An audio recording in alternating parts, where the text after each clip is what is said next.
Hello, everyone. This is Adam Meister, the Bitcoin Meister, the Disrupt Meister. Welcome to This Week in Bitcoin. Today is September the 22nd, 2017. Strong hand, long-term thinking. All right. Remember, check out the links below. We've got links to all of our guests and, of course, to cryptohwwallet.com where you can get your leather case for your Trezor, your Nano. You can get the Nano or Trezor there. There's some T-shirts links down there. Just use the affiliate links. Check it out. And, of course, you might have seen the tweet lately with Simon Dixon and Joseph. Joseph just, handed him a leather case at the event in Hong Kong that Simon Dixon is going to talk about in a moment. But first, yes, so Simon Dixon is in the house. Vortex is here also. And Maximo is coming in live from Venezuela. So there was a big event in Hong Kong that dealt with Bitcoin and Bcash and who knows what. Simon was there. Simon is going to start off the show just by telling us what happened because that was big news over there. Take it away, Simon. Sure. Okay. So there was due to be a wave of events in Shanghai and Beijing and across China. I had about 4 speaking gigs booked after spending a bit of time over the summer in Europe, and obviously with the news of the ICO ban led to a wave of conferences being cancelled. It's slightly different in China. When you run a conference, you have to get a license from the local region in the government so that they can make sure that what the topic you're discussing is in line with what they want their people to know. With the ICO ban, there was a wave of cancellations. One of them still persists, and that was a blockchain one, which I was on a panel with discussing Bitcoin hard forks. But we were, the conference was only allowed to go on because it was very much blockchain focused, and we were prepped with a list of things that we weren't allowed to talk about. Whether that be ICOs or Chinese exchanges or regulations. We were given a list of things that we're just not allowed to mention. But one of them took a slightly different approach, and that they took all of the members and they relocated it to Hong Kong. So that was the launch of the Shape the Future documentary, which was a documentary that was created in China by a company called Bitcan. Now, Bitcan is, and please fact check this and correct me if I'm wrong, but I believe it's a Bitmain portfolio company. There's a wave of companies that are Bitmain portfolio companies, from BTC.com to all these others companies, because Bitmain has done a lot of investing in the sector to in various other things like via BTC and things like that. Now, the conference was moved to Hong Kong, and it took place last week. And the speakers were very much on the side of, the anti-core speakers that we all know about, the people that are not aligned with the vision of core, from people that believe it's outright conspiracies to, being a centralized development team controlled by Blockstream. Through to a group of developers that are involved in massive censorship through through Reddit and Thymos and all the things we've heard that led up to this debate and recent hard fork. Speakers included Roger Ver was one of the main speakers, and McCarthy was one of the main speakers, and the first speaker after Bitcoin who was running the conference was Jihan Wu. And we also had Craig Wright had a whole day dedicated to some of the things that are happening with Bitcoin Cash and N-Chain. And really, I'd say there was one panelist, and I didn't go to every talk, but there was one panelist who I think presented, an alignment with the view of core's implementation of Bitcoin, and that was I forget his name now, but it was the founder of F2 Pool, and he was kind of on a panel discussion with I'd say probably four against one, which, you know, to be fair, most of the panel discussions and events have been, you know, Roger against four core believers. And so this was very much an opportunity to see the other side of the discussion. And so while, you know, anyone that really believes in the core implementation and the core developers and the direction of Bitcoin as, you know, in optimizing on-chain scaling as much as possible, but recognizing that there's limitations to on-chain scaling, and building off-chain solutions to take scaling to the next stage through the implementation of SegWit and Lightning Network, then they would have not enjoyed this conference so much. And there was, because it was held in Hong Kong rather than China, I think it picked up a lot of people that were very, very aggressive towards the views that were expressed at the conference. And there was some, you know, really interesting things. Now, the big takeaway that I take is, while I could sit here and I'll tell you some interesting things that came from the conference that weren't necessarily aligned with my beliefs, but the interesting thing and the positive, I think, to take away from this is that what became very clear to me during the conference is that this hard fork has really moved forward both camps. And so the positive to take away is that we now do have a chain that represents the views of people that are against the core implementation. And they have their own chain to work on. And there are a community of people that are very aggressively going to be working on the Bitcoin Cash implementation. And there's a much bigger community, as far as I can see, that are working on the core implementation. But this hard fork and this conference, what I would say is symbolic of then have a split in the community. And I'd say this was very much more productive than some of the conferences that I've been to, where you know you have people that are representing core and big blockers versus small blockers, or whatever you want to call it, or segwitters versus you know, off-chain versus on-chain scaling, and all these things. It was very clear to me that this is a conference for people that believe in an alternative vision for Bitcoin. They have their own chain to work on, and it's very much an altcoin that competes. And my goal in some of my questioning, when I was asking questions from the audience, was to really, you know, get people to define whether they believed Bitcoin Cash was Bitcoin, or whether they believed, you know, it was an altcoin or an alternative implementation. So I was on a panel at the Shanghai conference with Jake, who's from Bitcoin.com, who's a big believer in the future of Bitcoin Cash. And one of the things that you know, he said on stage was that, you know, there's no, you know, at this point, there's no doubt Bitcoin Cash is an altcoin. But it's an altcoin that we want to work on and that we believe can be bigger than Bitcoin. So I think that's a very positive step forward. I think that's, you know,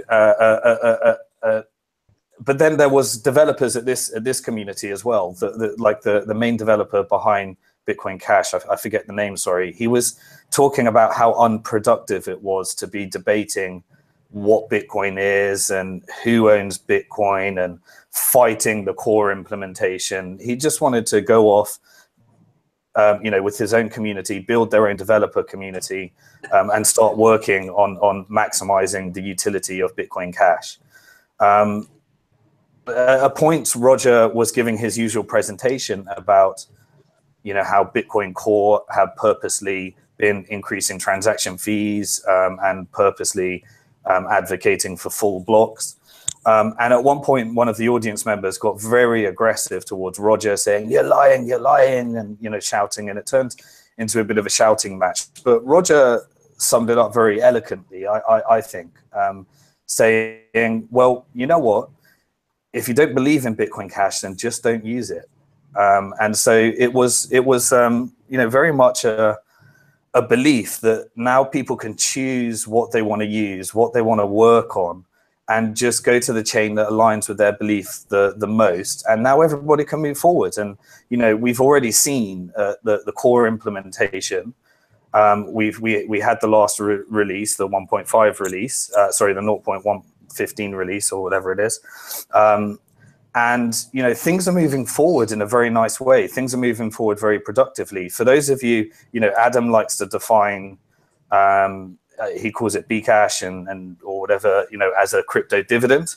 And for those of you that see it as a crypto dividend and you are still holding it, there is a community that are going to be very aggressively building that do believe that in their world, in their head, they can create something better than the core implementation of Bitcoin. And so, you know, this is the future that we are now dealing with.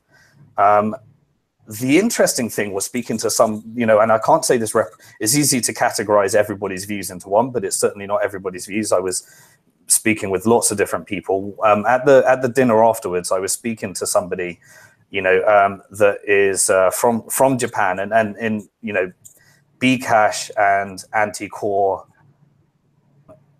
I don't like to generalize and categorize because there are many people in Japan that are from many diverse views. But there's no doubt that the community is larger in Japan, aligning with with these beliefs, which has become, you know, the highest liquidity and largest, most merchant adoption of Bitcoin as a payment mechanism in the world. You know, he was quite scared of SegWit2x. So he was thinking, we're not sure what we're going to do about SegWit2x because we believe that SegWit2x makes a better version of the core implementation of Bitcoin, which would then be a competitor to Bitcoin Cash. So they were rooting for the failure of SegWit2x because they believe that SegWit2x is going to be stronger than core, and they didn't want stronger competition. So I found that a very interesting conversation, you know, and I wasn't there to change views. I was there to question, to listen, to learn. One of the things that I really did want to achieve at the conference, and fortunately somebody recorded a little video that they sent to me that went on YouTube. We put on YouTube on the Bank to the Future channel. Was when after the first Craig Wright presentation, it was very unclear what he was talking about when he was referring to Bitcoin. It was very unclear what N-chain was actually going to be. Now, to me, there was a couple of things that I just wanted clarity on, because N-chain to me sounded very much like Blockstream for Bitcoin Cash. And so Blockstream has got lots, you know, the critics at the conference that have been criticizing Blockstream say that it was a vehicle for centralizing, you know, the core development of Bitcoin, and that the investors are, you know, involved in some kind of conspiracy theory to control Bitcoin, and the Blockstream is kind of the private company that wants to own Bitcoin. And the interesting thing was N-chain, which is Craig Wright's new initiative, sounded very much like the same goals of what Blockstream was trying to do. And that is that Blockstream was, N-chain is created to invest and support people building around alternative implementations to the core implementation. Now, he said that the way that they're gonna prevent centralization of development efforts is by supporting multiple implementations of Bitcoin Cash. So nobody wanted to be known as the development team behind Bitcoin Cash. They believe that Bitcoin Cash is going to have multiple implementations and a competitive landscape whereby these different multiple implementations of Bitcoin Cash would compete to create the best version of Bitcoin Cash. And they believe that that's, so if we translated that into the world of, you know, the Bitcoin core implementation, that would be kind of like having, you know, Bitcoin and then having Bitcoin Core, Bitcoin XT, and Bitcoin Classic and other implementations all competing with each other, is the type of environment that they're trying to create within Bcash, Bitcoin Cash, whatever we want to call it. But when I spoke to, when I asked Craig Wright, I wanted more clarity on, do you feel that N-chain is going to become to Bitcoin Cash exactly what you are criticizing Blockstream being towards the core implementation, in that we don't know who the investors are, we don't know what the agenda is. You know, it's going to own much of the, you know, I guess supporting many of the developers, paying their salaries, and then isn't that going to lead to conspiracy theories about what end chain is to Bitcoin Cash? And the other thing is, I really wanted to corner him into actually telling us what he believed Bitcoin is. And the video shows, I asked him, you know, do you believe that Bitcoin Cash is an altcoin that will eventually become bigger than Bitcoin because you believe you're going to, you know, that the infrastructure is better and the developers are going to be better and it's going to be more decentralized and achieve all these things that you believe can be achieved? And he skirted around with an answer. So then I tried to get him to definitively say, so I asked him whether there was 42 million Bitcoin, whether there was going to be 42 million Bitcoins. He said there will be 21 million Bitcoins. And by saying, well, which of the implementations of Bitcoin is the 21 million Bitcoins? And then in the end, I got him to say Bitcoin is Bitcoin Cash. So it's very clear. Another thing that came out is I saw some slight differences in what Roger Ver said during the Richard Hart interview, which I watched with a lot of interest, versus what he said at this conference. And now I'm not sure whether his opinion has changed, because I didn't get too much time to speak with him this time, because he came and went very quickly. But in the Richard Hart interview, he said that he was not, you know, he supported alternative implementations of Bitcoin, you know, of Bitcoin, and that Bitcoin Cash was one of those. But he sounded like he was distancing his association with it, was the opinion that I got after watching it.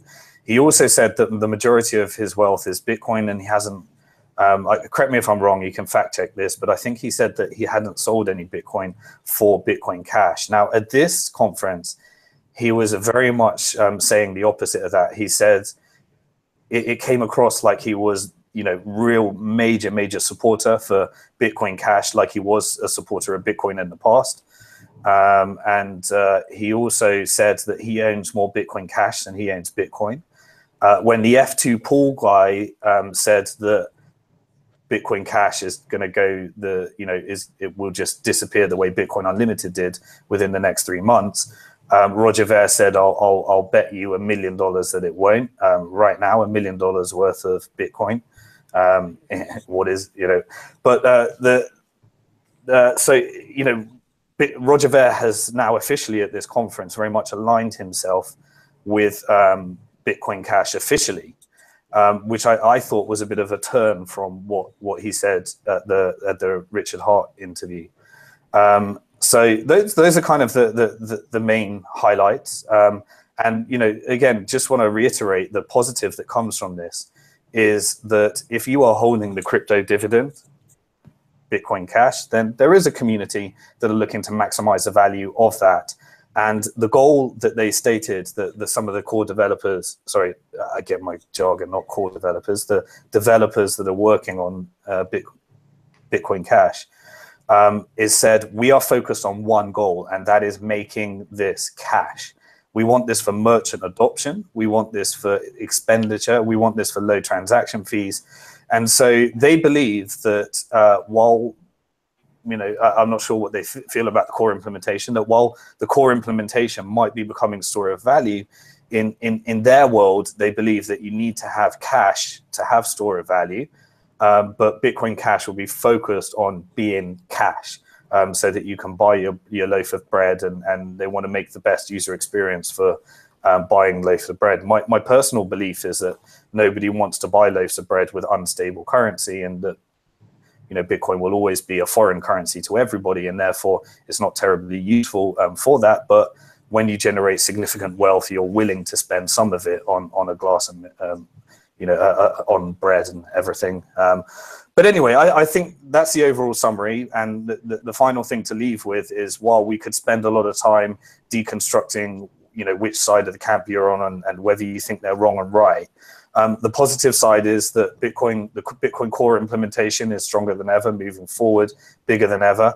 And now there is a community that have their own chain that they want to work with.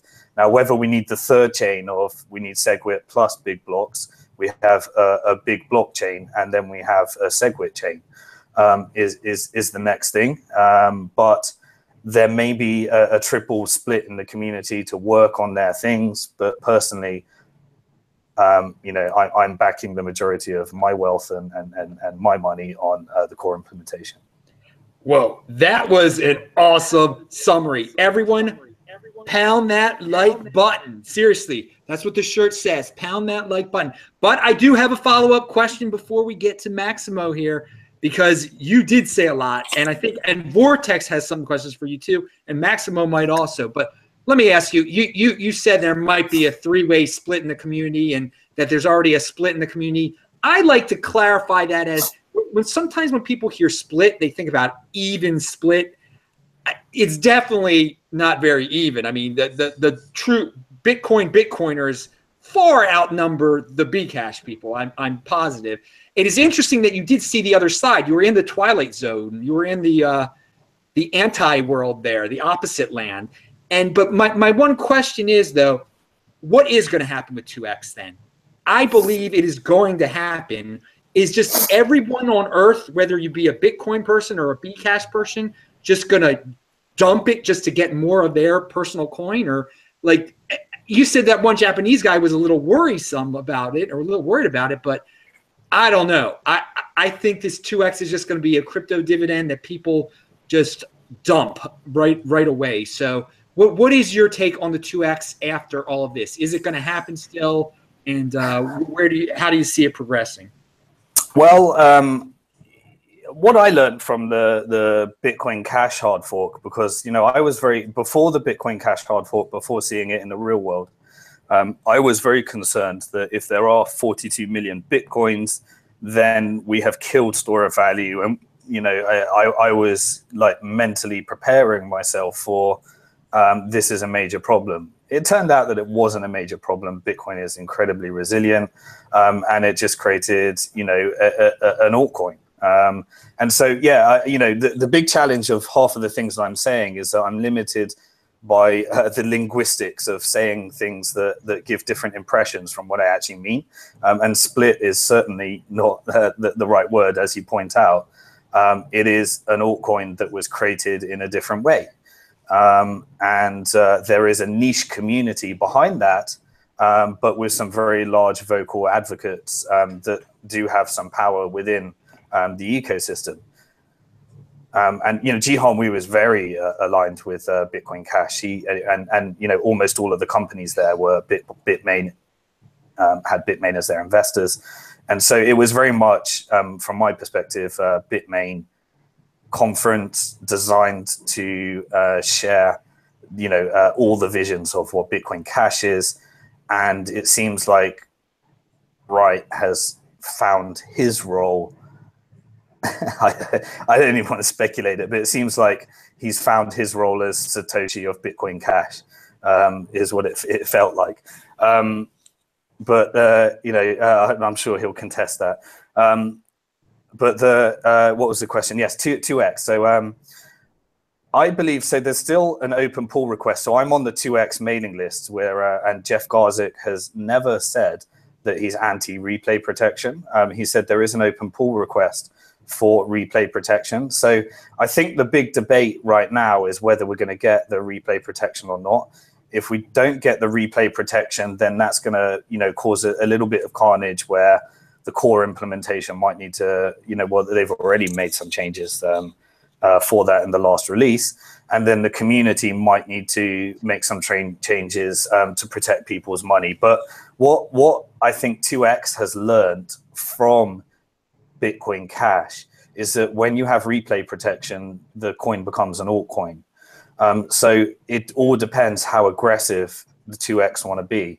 If 2x want to be ultra aggressive, it seems that replay protection is their way of creating you know, a market where people you know, not having replay protection might be their way of creating a market whereby people genuinely have to choose rather than seeing the new, you know, the alternative implementation as an altcoin.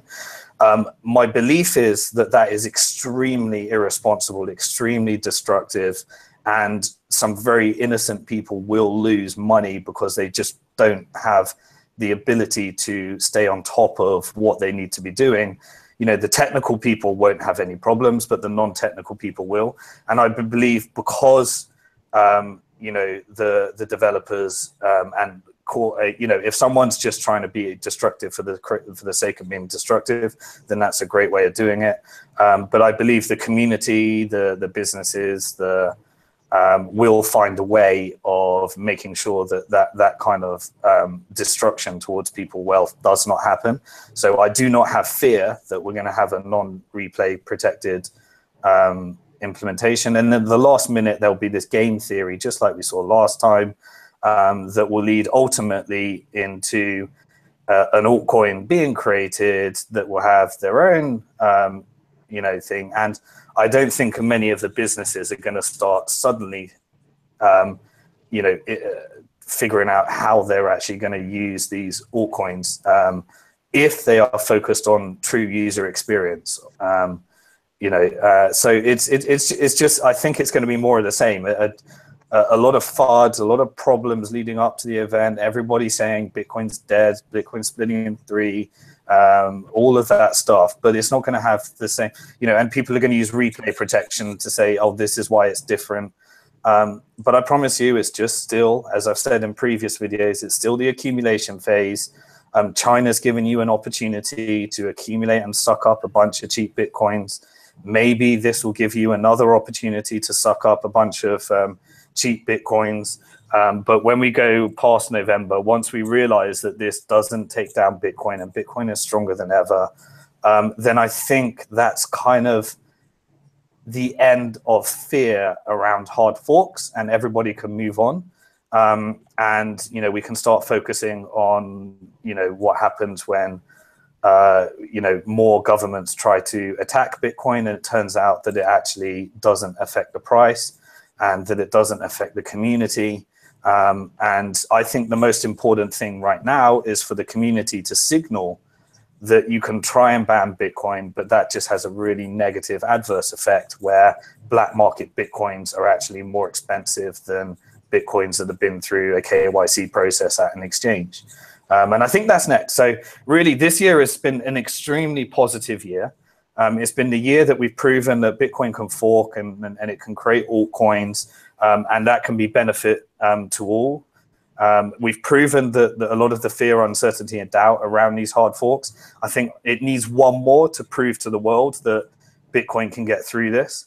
And I think we've also seen the first year of, you know, governments aggressively deciding what happens when we embrace Bitcoin like Japan and what happens when we attack Bitcoin like China.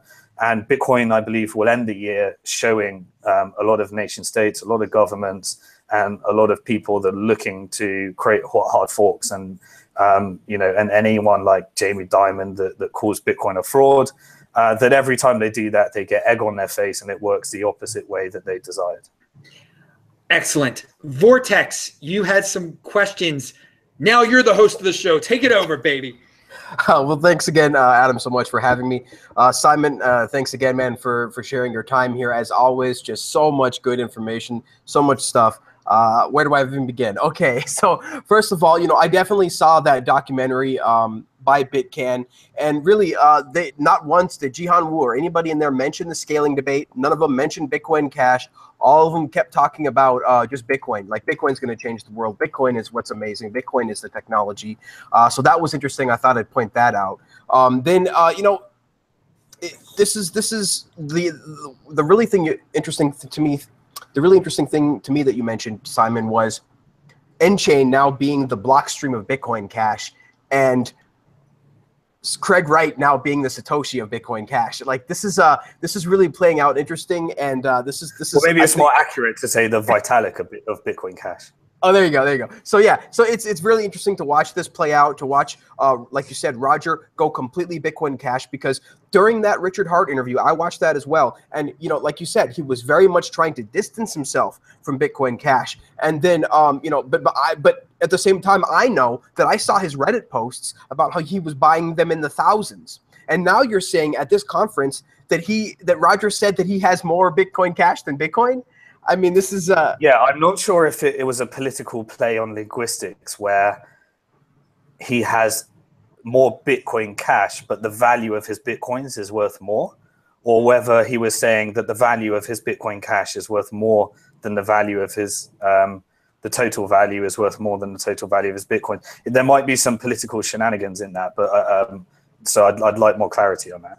Absolutely, and that's really interesting. So, and then, you know, it's going to be really interesting to watch Bitcoin Cash go, because there's a couple of experiments, right, that we have. So we have the Yours Network social networking website, right, by Ryan X. Charles, going on Bitcoin Cash, and then we have the revival of Satoshi Dice. So that's going to be really interesting to see all play out on Bitcoin Cash. And like you say, they're trying to be the cash, right? So that's going to be fun. My personal opinion is that it's going to crash and burn, but it's going to be absolutely fun to watch. So I guess I just want to make one last comment then on what you said there, Simon, which was, I really think that there's going to be replay protection. I really think somebody is going to step up and execute that pull request. Somebody's going to put in there, just like at the last minute with Bitcoin Cash, you know, somebody put in replay protection. I believe very much so that there's going to be replay protection. There's I just don't think that they're going to release it without it. It would just cause too much problems, cause too much chaos. Somebody's going to step up somewhere, and somebody's going to apply the pressure where it needs to be applied somewhere. So I think that was, you know, my last comment. And just again, Simon, thanks so much for all that information. So much stuff to cover, Adam. Good luck. Awesome. Maximo, you had a question for Simon, didn't you? Yeah, I have. First, well, thank you for all the information, Simon. My question is, now that a lot of companies have break the New York agreement, like Bitmain, via BTC, BitPay, I don't see any comments from the 2x supporters like Eric Voorhees or Barry Silbert talking about that, because it's kind of funny that a lot of companies that signed that agreement, now they are supporting Bcash. So that doesn't make sense. Do you have any information about it? Okay, so full disclosure. What's that? Well, who's echoing? Someone's Maximo, you got to mute Max. Someone's got to. Yeah, I think it's Max. Okay, we're good. Hello? We're good. Yeah, good. Okay. So full disclosure, we're through Bank to the Future, which I'm the CEO of, we're investor in a lot of the companies that signed the SegWit 2x agreement, Shapeshift being one of those. And so I believe my understanding of Eric's views is that he is a free market guy, and by free market guy, he believes that alternative implementations should have every opportunity to compete. And my interpretation of his action is that he believes that having a chain for big blocks, having a chain for big blocks plus SegWit, and having a chain for SegWit is positive for the ecosystem to all have a chain that they can experiment on. And it's why you'll see Eric Voorhees tweet about, congratulating Core on some of the major achievements that they had in the last release. Because I don't believe, although everyone aligns Eric with being the most vocal and most well-known supporter of SegWit 2x, I believe, and it may have got lost in translation, that his goal is to actually have a core implementation competing with a SegWit 2x implementation. And he's not making an opinion about which one will win and which one survive. He just believes that that's very healthy for the ecosystem. So he believed that when you had Ethereum Classic competing with Ethereum, that the two chains together were positive for the whole ecosystem. So that's my interpretation, and Eric would have to come onto the show to give his own views about whether I'm wrong there. So I don't see Eric as that hardcore 2x guy. He just believes that there should be alternative implementations, and the community and the market can determine what's right and what wins. Barry Silbert, he's the only thing that I've seen from Barry recently is pushing Ethereum Classic. So I think he's going to have to come out right now because and I do remember, if it's very easy right now to analyze things with the information that we have right now, but I do remember a time when this was at the real heat of the debate, and the debate just looked like it was going to go on forever, and it was going to really cause real problems within Bitcoin. Before we had the information that we have now, that you can have a hard fork, it's kind of productive, everyone makes more money, and things things can go extremely well. Before that knowledge, I do remember thinking, God, in order to reach a truce here, do you have to give bigger blocks and have SegWit? And I do remember thinking that that might be a solution at the time. Now we have more information. We understand that it's just a crazy thing to do. I spoke to many of the companies that did sign the agreement, and I was trying to ask them, and I don't want to name who they were, but I asked one particular person, what does SegWit 2x do that SegWit doesn't do? And he was like, well, in our particular business model, transaction fees are a real problem. We're serving a specific user case where transaction fees, the cheaper we can get those transaction fees, the more it impacts our business. I was saying, well, have you actually used SegWit yet? Have you adjusted things to use SegWit? And he was like, no, we haven't done that yet. And I was like, well, why don't you give SegWit as a try to see if you can, reduce your transaction fees? And he was like, well, I think we need bigger blocks. And so he was like, we need 2x to get there. And I was like, but why don't you try SegWit first, see if you do need the 2x, and if the 2x is an improvement. And really, if you're going to put your business through all the destruction that is required in order to change to a new implementation of Bitcoin with big blocks and SegWit, wouldn't it be just a lot easier to actually just try SegWit and make some subtle, some smaller changes rather than these major changes, and a lot of the risk that comes from what can come from this? And I didn't really have any good answers to that. I don't think anyone had good answers. So the best argument that I've heard is really the people that are aligned with the belief that there should be competing implementations of Bitcoin, and that it's more productive for the economy to have them competing with each other. That's the view that makes most sense. That I think people are aligning with. But in terms of the justification for why we need 2x, I haven't heard a good argument for what 2x will achieve yet from anybody.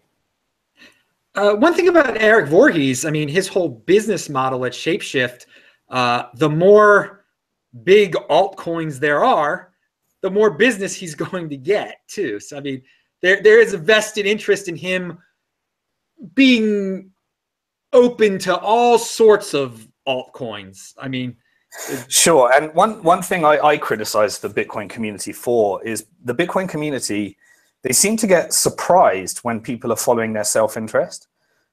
When just expect it. The Bitcoin ecosystem is full of miners, is full of businesses that all have self-interest. It was designed as a completely market-driven currency, asset, technology, whatever you want to call it. And so don't be surprised when people are pursuing their self-interest. Just accept that everybody's fighting for what supports their business right now. But what I would encourage to all businesses, miners, community, and everybody is that in pursuing your self-interest, we all have to have a degree of what is the greater good. And I know that that's a subjective conversation that everybody has different philosophical views for, and hence the reason why Bitcoin is truly decentralized. And it's the only thing that's decentralized. And I keep trying to tell people this, that the reason that Bitcoin is the only decentralized cryptocurrency that we've got is because we've shown that for 3 years, the miners tried to get their way, the developers tried to get their way, their businesses tried to get their way, the government tried to get their way, the corporates and blockchain tried to get their way, and nobody got their way. And so, it is truly decentralized. That's a part of the strength of what makes this. And it took me a while to realize that. But don't be surprised when businesses are pursuing self-interest, but at the same time, everybody's really got to have a view of the greater good, because I believe that if Bitcoin fails, everything fails. Everything goes down with it. Bitcoin is the only store of value. We'll never see another store of value in this ecosystem. And it was 100% unique set of circumstances that led to Bitcoin becoming, the world reserve cryptocurrency. And that won't happen again. So, it's very important, no matter what your beliefs are, no matter what your philosophical lines are, make sure that you're questioning yourself on what is the greater good for Bitcoin, because that is what will serve the self-interest in your subdivision of what is right for your self-interest. I have to agree with you real quick about that. If Bitcoin fails, it all fails. That's like the Tone Vays line. I'm definitely on that line of thinking. Also, Vortex, you too on that? Absolutely. I mean, this is the only thing. Bitcoin was given to the world. Okay, this was created absolutely for free, on their own dime, and given to the world. And still, I really like the expression about Satoshi is the first anonymous crypto multi-billionaire, right? And he is not selling his coin. He is showing and demonstrating to the world how important it is to hold, how important Bitcoin is, and how much he does not want to have Bitcoin be seen as a system of scam, a system of centrally controlled, a system that can be taken over and coerced. And this is what we're seeing. And Simon, I just got to say, there's so many good points. The biggest one I want to reiterate is that we really have only seen a 3% uptick of SegWit so far. So businesses are continuing to implement this, but it takes time. This is a rollout, right? This is, you look at Facebook, you look at Google. When they release new features, they don't release it to everybody at once. They release it to certain regions. They release it to certain groups of people, and so that they can test out and make sure everything's working fine, and as they release it to more and more people. And so this is kind of what we're seeing with SegWit, and businesses trying to not implement turn on SegWit all the way 100% yet, but just implement a little bit here and a little bit there, and we are seeing the blocks go over 1 megabyte. So we're seeing this working. We're seeing SegWit work. But like you said, there's so many people, Simon, who just don't even want to try it. They're just like, no, we need big blocks. I mean, I just can't reiterate Simon's point enough to people. Try it. Just try putting SegWit into your system. Try the small change. See if it makes a difference in your business, because so far, the tests that we've been seeing are absolutely working, are absolutely reducing fees, are absolutely making blocks larger than 1 megabyte. So please, if you're a Bitcoin business owner, implement SegWit. You will see the difference. And SegWit continues to grow. We are seeing it grow. It's not staying still or anything. It is continuing to grow, and it will prove in time to really be the upgrade that it was promised as far as reducing fees.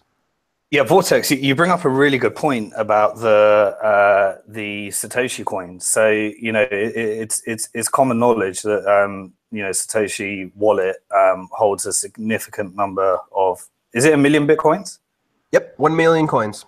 Yeah, so the Satoshi wallet holds 1 million Bitcoins. Now, think about the logic. If you were Satoshi and you hated the core implementation of Bitcoin with a vengeance, and you openly declared that you are now supporting Bitcoin Cash, wouldn't you just sell 1 million Bitcoins and buy Bitcoin Cash as a way to if you actually believe that? Then so to me that's really interesting evidence to look at. And so if Craig does own 1 million Bitcoins and he hates core and he loves Bitcoin Cash, then wouldn't that really be the logical thing to do? Yeah. Yeah, he's not like. Yeah, I totally agree. That logic rules right there. But I mean, I think he hasn't said straight up I am him lately. So I guess we're supposed to forget. He went on BBC and he said, I am Satoshi and I can prove it. I created Bitcoin. So that is his legacy, and that carries on forever. That's never going to go. No, they see people have short memories in this world. He hasn't said it lately. I mean, so he could pretend like it never happened.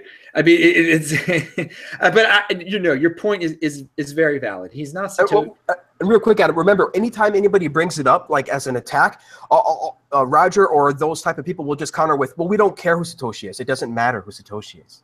That's their counter. I completely agree. It doesn't matter. But, that's their argument. No, I completely agree that it doesn't matter who Satoshi is, but if somebody comes up and says I'm Satoshi on the BBC, on the biggest media platform on the world, and says I can prove it, then you have to accept that that's your legacy forever, and that's never going away if you don't prove it. Yeah, I mean, but there's so many newbies in the space that it's just, I agree. He is the fake Satoshi. I call him fake. I don't use his real name. Fake Satoshi. We got King of the Trolls. We got all sorts of nicknames around here. But people have short. I'm really disappointed by just people in this world. Most people have very short memories. I do want to say, because I always challenge myself to try and see the other side where I can, because I think it's just it's a good thing to do, a good practice. But I agree with everything he says. If you try and discount what the hell that was, and I don't know what that was, but if you do listen to his presentations, he does have some very strong views, and he does have a lot of knowledge that leads to, completely, you may completely disagree with all of his views, but you can't deny that he is extremely knowledgeable about things Bitcoin related and cryptography. And you may, and there is a mountain of knowledge that he has in his head, and that did really come across in the presentations. And so, but unfortunately, his actions in the past lead people to just focus on this one aspect of whether or not he is Satoshi. Excellent, excellent. All right, so now we're going to get to a different subject here. Maximo is reporting live from Venezuela. Everyone is always interested in what's really going on in Venezuela in terms of cryptocurrency and Bitcoin and mining. And Maximo's been on the show before, but here he is again, and it's just a pleasure to have you on here, Maximo. Tell us what's on your mind. And the pleasure is mine, man. Right now the adoption is really crazy. Everybody here in Venezuela is asking about Bitcoin. What is it? How can I get it? What is Bitcoin mining?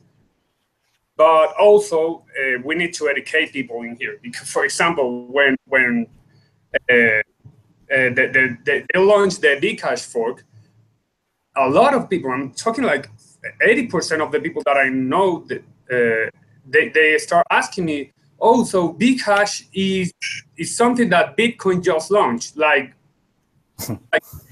company.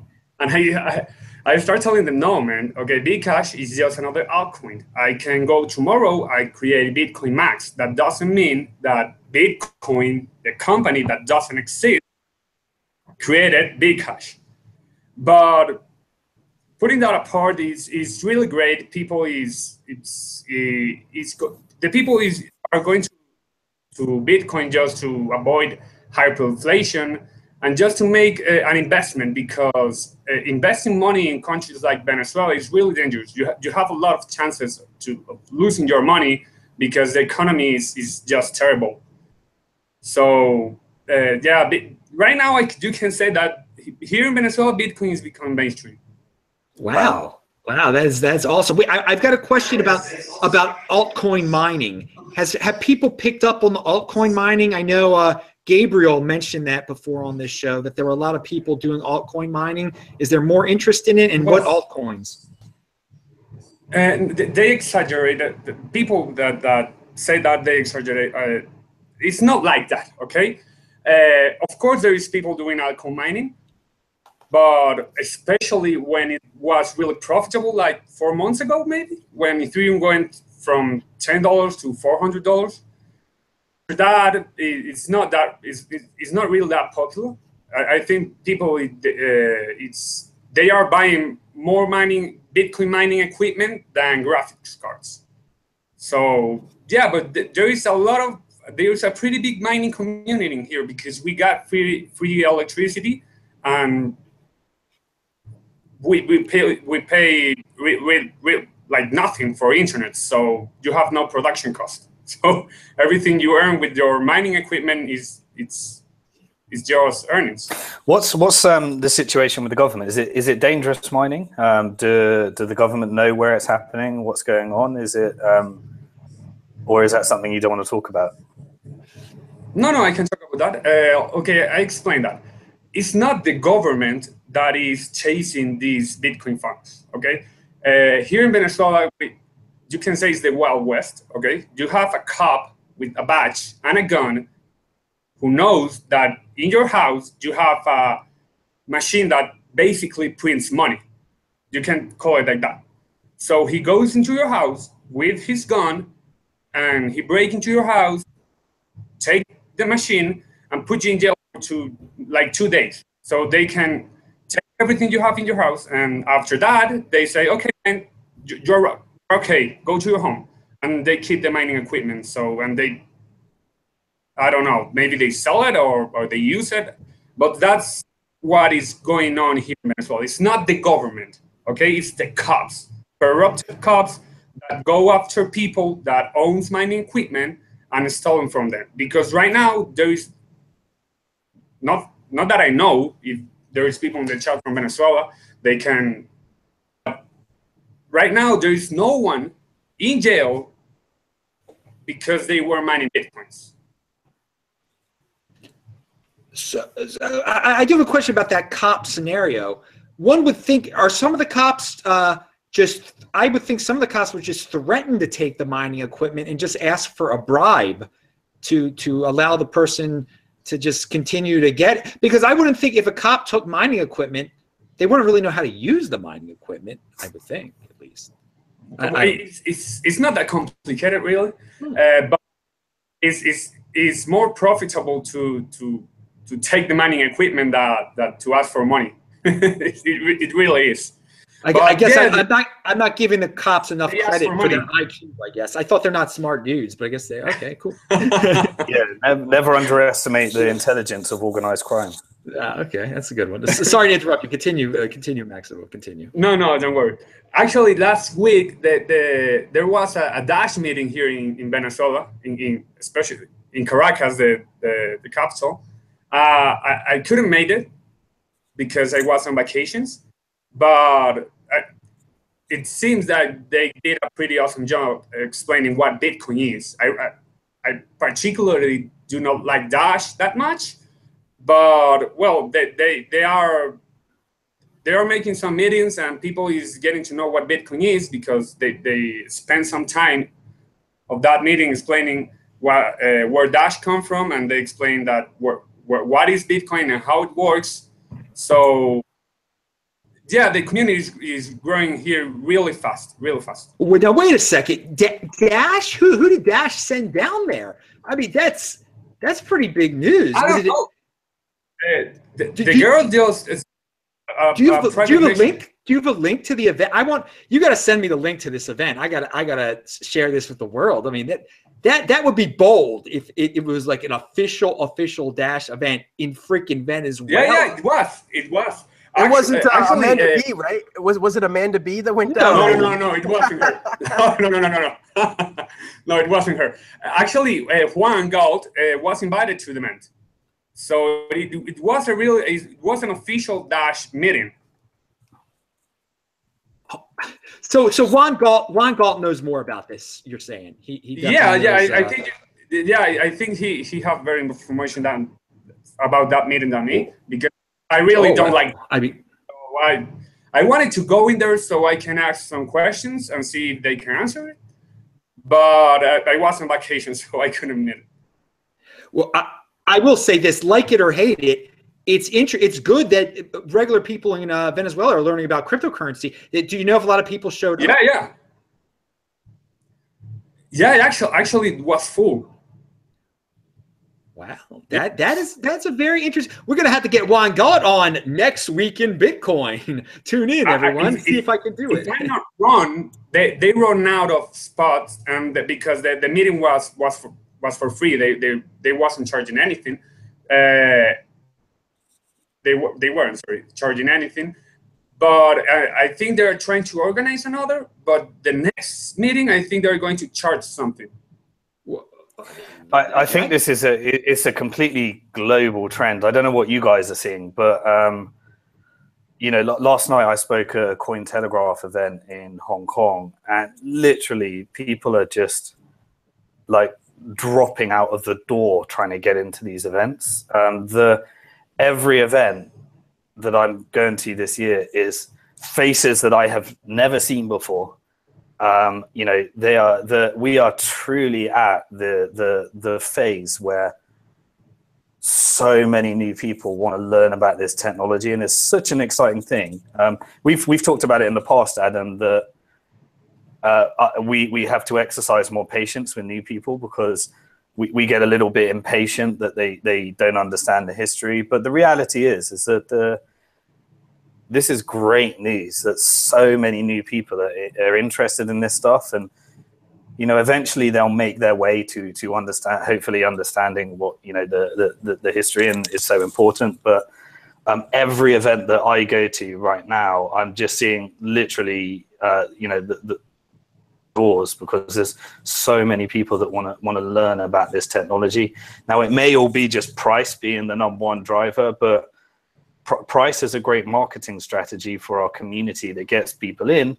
And then once they're in, they discover more about the missionary side, as well as before those that were coming at the missionary side and then having wealth as a side effect. So, and to see what's happening in countries like Venezuela, that is exactly what I signed up for. You know, to allow people to own their own money, spend their own money without censorship, and give opportunity to you know, hold a long-term store of value that is working the opposite of their inflationary currency, that has a deflationary effect and allows them to have more options and get out of poverty, as long as they're, you know, holding this thing in the long term. And give that to the world is what I thank Satoshi for every single day, and just love to hear what's happening in countries like Venezuela. That's what I signed up for.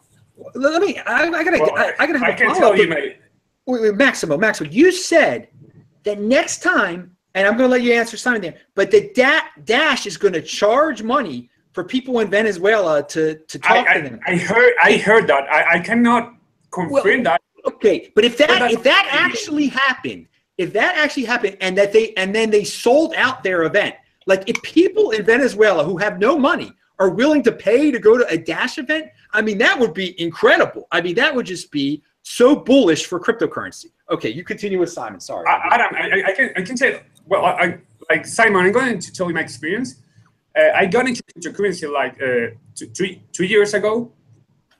And for the people here in Venezuela, young people who just got out of college, and it's literally impossible to buy a house. I have friends who just got a degree in, I don't know, business administration, and they are making monthly like $50, okay, monthly. That's their salary. So it's literally impossible for them to even buy a car, because the banks, they don't loan you money because they don't have money to loan. But I got into cryptocurrency, and it's the best thing that ever happened to me. I'm moving out right now, and I can't afford a new place. I changed my car. I started a business. Bitcoin have changed my life. I can buy anything outside my country without asking permission for anyone. I can use my money for whatever the hell I want. And that is priceless. That's what freedom is like, really. And the fact that people in Venezuela, like my friends, that I just 2 years ago, they were telling me like, man, you are crazy. How can you be putting money in this? That is a scam. I just believe in US dollars. And now they're asking me how to buy Bitcoins. And yes, it's because of the price, but then I talked to them and explained what Bitcoin is, the opportunity that Bitcoin brings to the table. And it blows their mind, like it blew my mind 2 years ago.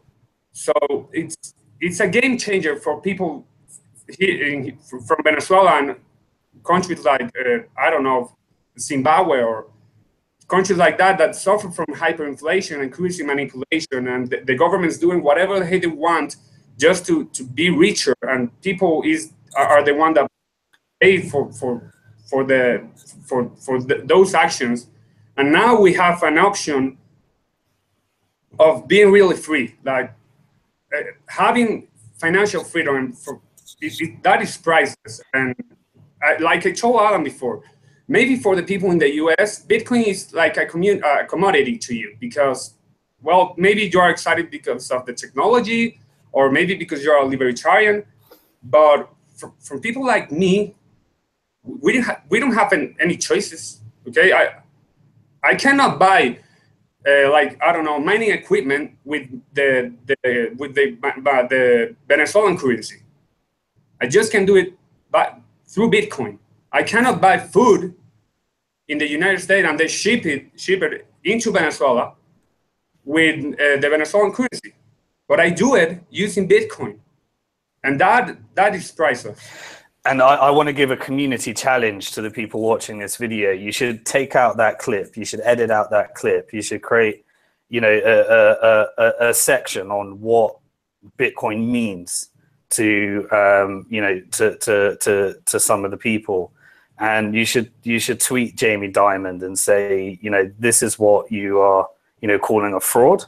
And people should call him out on that. You know, if you're analyzing Bitcoin from the perspective of an investment bank, I guess we shouldn't criticize him for acting in his self-interest, because, hey, we should expect that.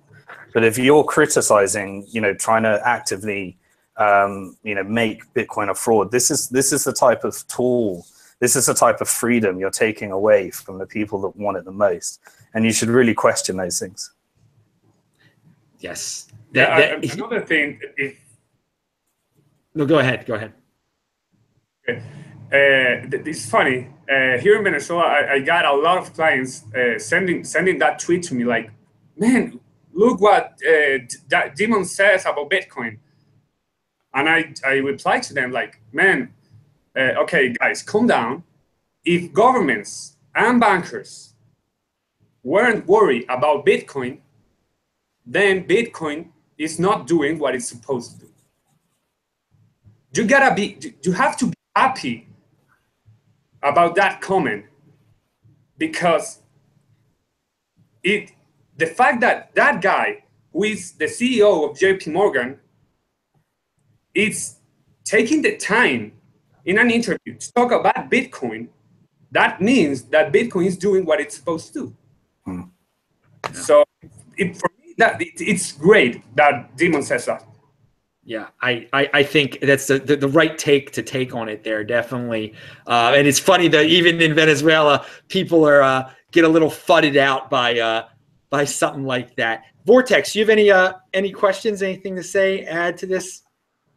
Not much. Just fascinating listening to hearing Bitcoiners on the front line of Venezuela and these types of countries. You know, Zimbabwe that you bring on the table. You know, Adam, just thanks so much for bringing these people from around the world that are experiencing Bitcoin firsthand. I mean, what you said about how you can't buy food and ship it to your house via the internet with your native currency, only with Bitcoin. I mean, that needs to, as Simon said, somebody needs to edit that. That needs to strike a freaking, a huge chord with people who don't fully understand why Bitcoin is important. This is why it's important, because it allows you to make the transactions your banks and government tell you can't make. This is absolutely a censorship-resistant, global permissionless currency that will be the programmable money of the future. You know, this is where it's at. And as Simon already mentioned, Bitcoin grew organically. It was donated, grew organically. And this type of thing, this type of store value can never be replicated ever again. And if you ever question that or doubt that, just look at what Ethereum is doing with Raiden. You know, they can't even scale without an ICO. Apparently, they need an ICO for their ICO. So yeah, that's all I got to say. Awesome show so far, Adam. Hey everyone, pound that like button because we bring you the international guest. You actually bring up the final subject of this night, I believe, the Ethereum. Let's talk a little Ethereum. I want to hear everyone's real quick take on what's going on. They're going to have a hard fork.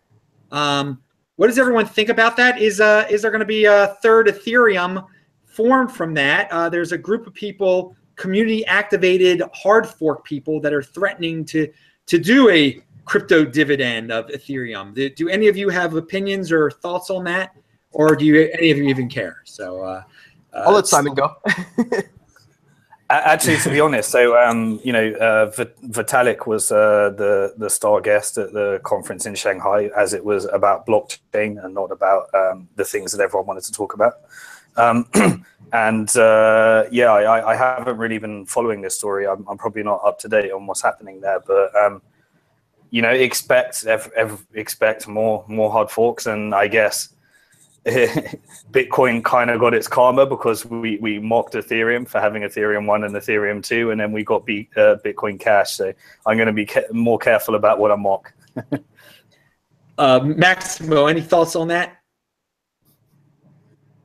Not really. I'm not really a fan of Ethereum. I don't know. No. I understand. They can do whatever the hell they want. I really don't care. I think right now we don't. People is not using smart contracts. It's that technology right now is, I can say, is worthless.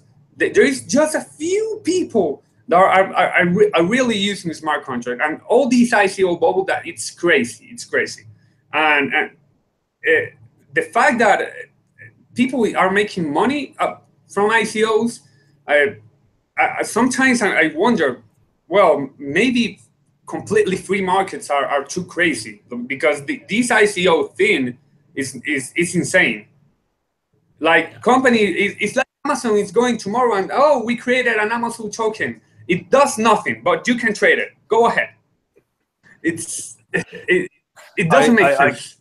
I can tell you that the tokens are going nowhere. So these things are going to be used for, the entire financial industry is now looking at tokenizing every financial product in the world. Hedge funds are looking at it, venture capitalists are looking at it, investment banks are looking at it, individuals are looking at it. The tokens are going nowhere. They're here to stay.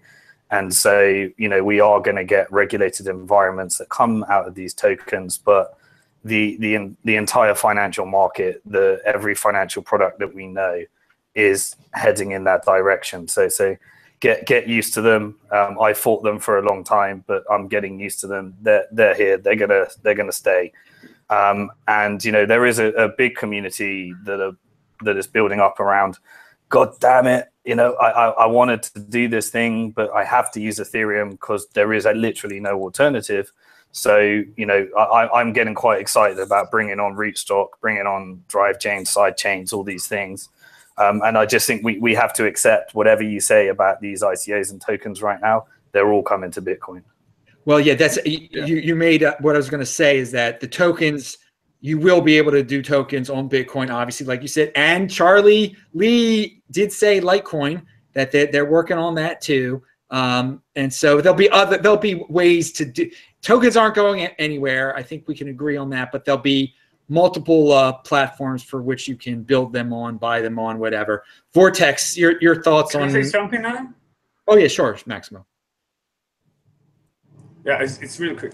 I don't hate tokens, but there is some. You can have some tokens if you can use it for something, okay? But like this ICO, like Monaco Visa card, their CEO literally says that the token does nothing. That the Visa card, you cannot use the token with the Visa card, but you can trade it. So go ahead, have fun, give us free money so we can be rich, and then we give you a piece of technology, a bunch of zeros and one, and well, you can trade it and you can make money out of it. So I agree with you that tokens are going to stay, but I hope that the community can do something useful with this token. Okay, yes, definitely. I mean, we're in the early stage of it. So right now it's the wild, wild west. As you said, it's the wild, wild west for you are too. But it'll eventually look a lot cleaner than this. Vortex, you had something to say. Yeah, I definitely agree with everybody here. I fought ICOs as well for a while, but you know, I'm hearing some very smart people like Simon Dixon and some other people that are saying that this is just not going to go away. This is going to be the future. In a few more years, there's going to be regulated ICOs, and it's going to be the future of how, you know, capital is raised. So it won't be the wild, wild west anymore, like you say, Adam. There will be a time where this stuff will be they'll be put out with rules so that, you know, people can't get screwed quite as easily, like you say, Max. They won't be able to release an ICO where there absolutely is no functionality for the token. I don't think that type of thing will be able to happen. Eventually that kind of stuff is going to be regulated and put down. So you know, I don't know how excited I am about this. I mean, I know that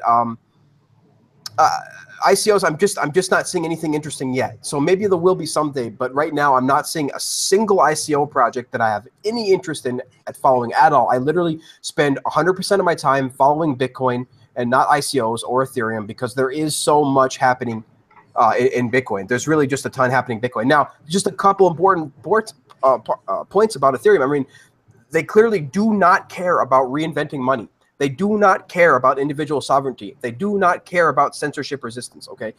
I've not seen a single ICO or a single Ethereum supporter mention anything about this at all. I mean, with the rollback, with the Raiden ICO, you just they just don't, they want, all they care about is making new shiny toys and trying to get millions of dollars for it. They don't care if they work, or they don't care about, you know, this is what Bitcoiners care about is Max's situation. What Bitcoiners care about is the situations that happen in Cyprus, the situation that's happening in Venezuela, Argentina, you know, you name it, on and on and on. This is what we're trying to create a fix for. And it just seems that Ethereum, you know, is for pretty much for first world countries and, you know, making shiny toys. So right now, you know, it's a lot of experimentation, a lot of Wild West stuff. But for me personally, I haven't found anything that is interesting to me. And as a side point, Charlie Lee today did do an online swap, chain swap, an atomic chain swap between Litecoin and Bitcoin. So, you know, because of SegWit now on being Bitcoin. So, you know, Lightning, side chains, drive chains, RSK, all this stuff, counterparty, I mean, is already kind of here, but all of this stuff that you see on Ethereum, all this type of smart contract tech and things that are hyping Ethereum are going to make its way to Bitcoin. And when it does, it will do real economic activity. It will affect real people's lives. And it won't just be not for 99% speculation like everything in Ethereum has been so far. Whoa, that was good. That was a good summation of the crypto state of the union there. All right, well, let's get our conclusionary remarks in there. We've gone a little long on the show, which is great. It's been an awesome freaking show, man. You got a guy in Hong Kong, you got a guy in the United States, you got a guy in Venezuela, man. I love it. All right, so Maximo, do you have any final thoughts, any conclusionary things you want to share with everyone out there? Well, first, I want to thank you for giving me this opportunity. I want to say thanks Vortex, Simon, and all the guys that are really working really hard to build the Bitcoin community. Guys, you are changing life, okay? I can tell you because you changed mine, okay? I started watching your videos, I started listening to you, and then I got into Bitcoin, and you changed my life. So thank you for that, and let's keep making Bitcoin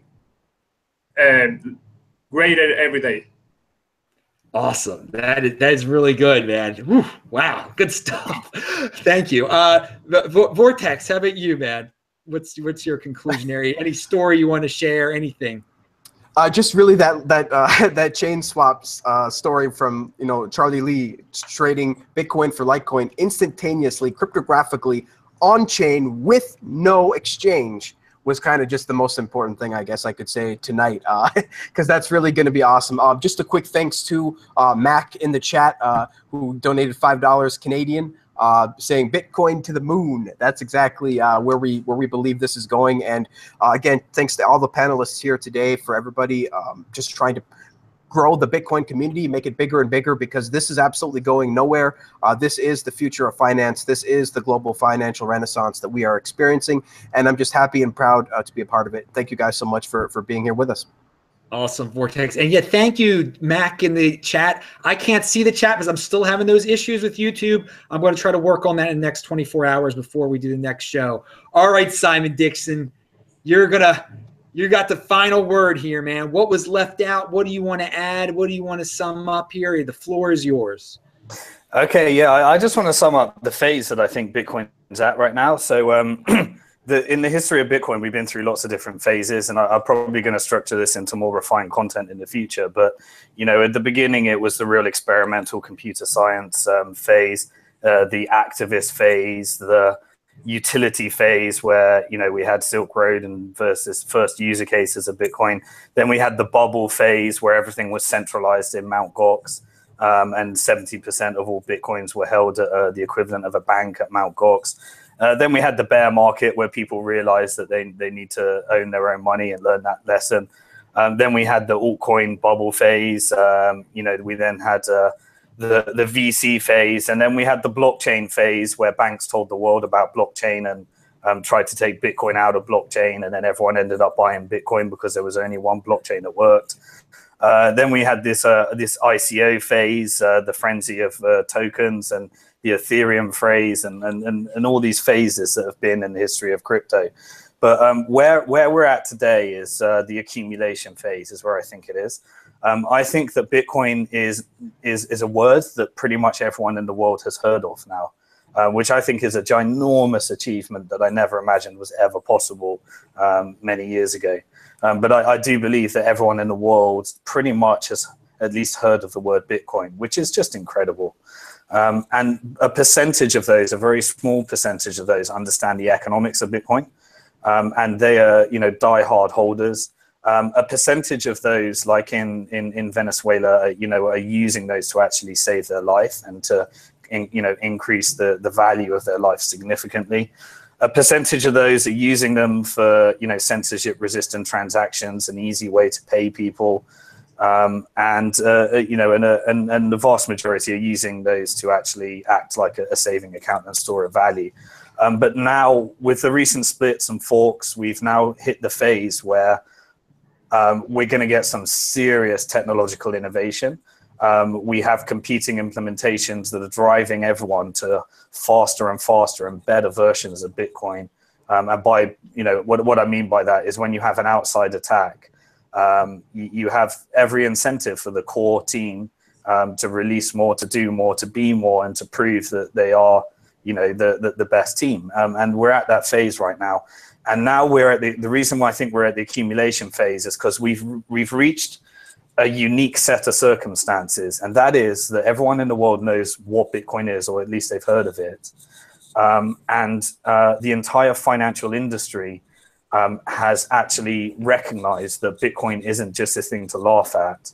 A ginormous percentage of traditional finance know that they need to buy Bitcoin. They're just not sure how to do that in a regulated environment, and they're not sure how to actually store their own private keys.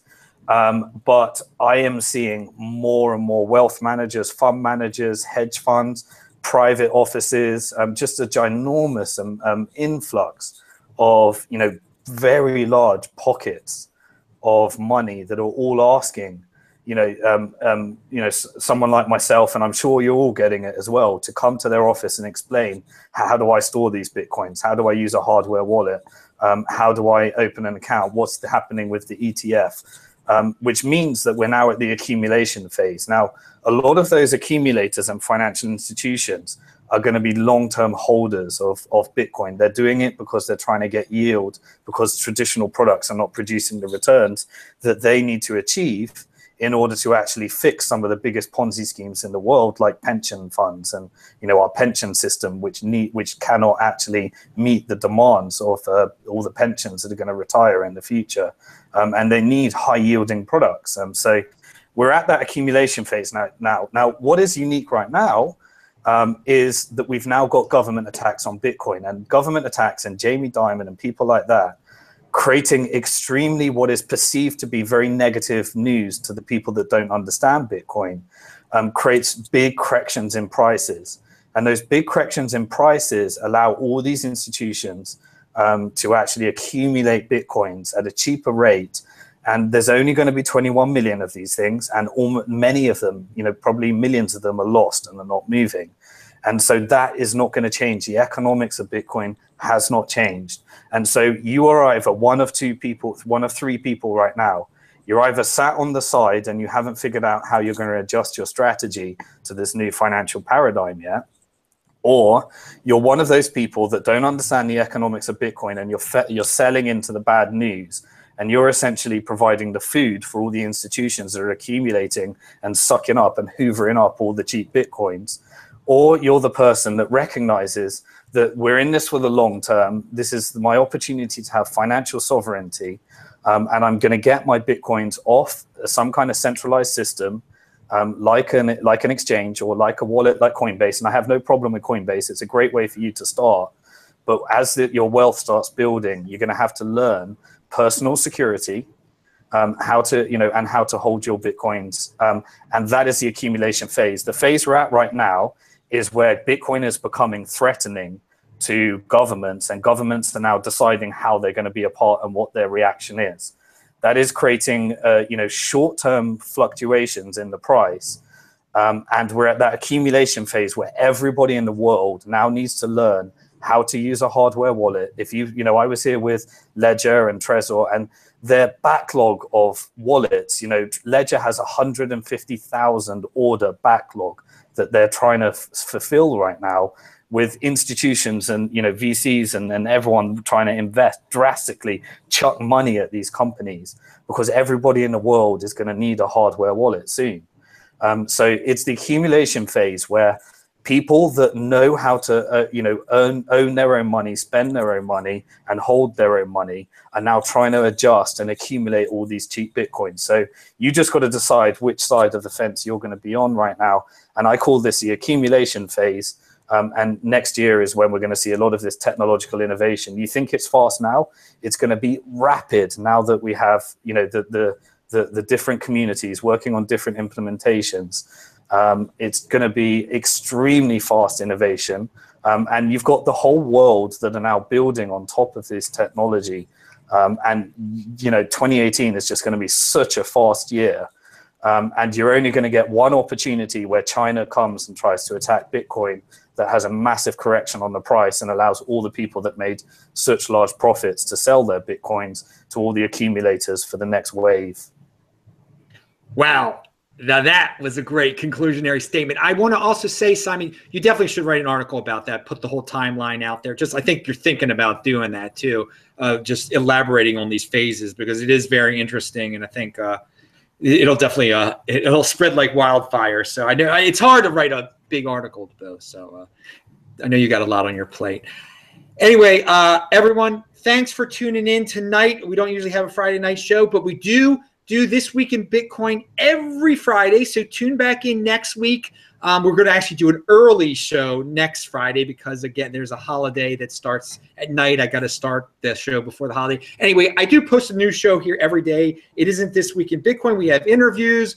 We just have daily updates, what's going on in Bitcoin. So it's great. Hey, and also check out the links below, because I give all of these guys links below. They're all over the place too. And yes, Simon was talking about how there's a huge demand for these storage devices. Remember, cryptohwwallet.com. You can get your leather case there.